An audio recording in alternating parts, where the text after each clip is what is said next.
యావత్ మంత్రివర్గం కొలుగుదీరిన ఆ సభలో పక్క రాష్ట్రం తెలంగాణ రాష్ట్రం నుంచి వచ్చిన అక్కడి ముఖ్యమంత్రి గారు రేవంత్ రెడ్డి గారు అంటారు, ఆ ఆంధ్రజ్యోతిలో వచ్చేసిన అభూత కల్పనల న్యూస్ ఏదైతే ఉందో fake news, Kadapa by election వస్తుందట, దాంట్లో షర్మిలమ్మ గారు పోటీ చేస్తారట, తిరిగి ఎక్కడ పోగొట్టుకున్నామో అక్కడి నుంచే రాబట్టుకునే విధంగా అక్కడ తనను గెలిపించడానికి ఊరూర తిరుగుతాడట రేవంత్ రెడ్డి గారు.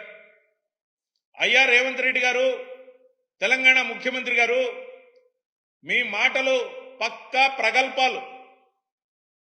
ఎందుకని ఈ మాట అంటున్నామంటే, మీరు ముఖ్యమంత్రిగా ఉండి మీ సొంత జిల్లా మహబూబ్ నగర్లో కాంగ్రెస్ అభ్యర్థిని ఎంపీగా గెలిపించుకోలేక బీజేపీకి సంబంధించిన డీకే అరుణ గారు గెలిస్తే నోరు తెరిచి చూస్తూ ఉండిపోయారేనే. మరి మీరు అక్కడ ఊరూరా మండలం మండలం లేకపోతే నియోజకవర్గాలు తిరగలేదా? టైం లేదా?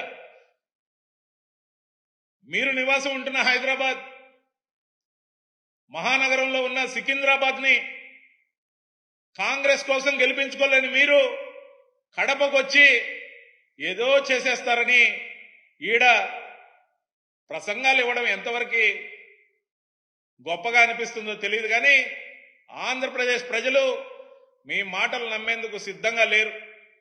ఎవరు అవునన్నా ఎవరు కాదన్నా మీరు చంద్రబాబు నాయుడు గారు ఒకే నాణ్యానికి రెండు వైపులా మీ లోపాయికారి బంధం ఏదైతే ఉందో ప్రజలందరికీ స్పష్టంగా తెలుసు.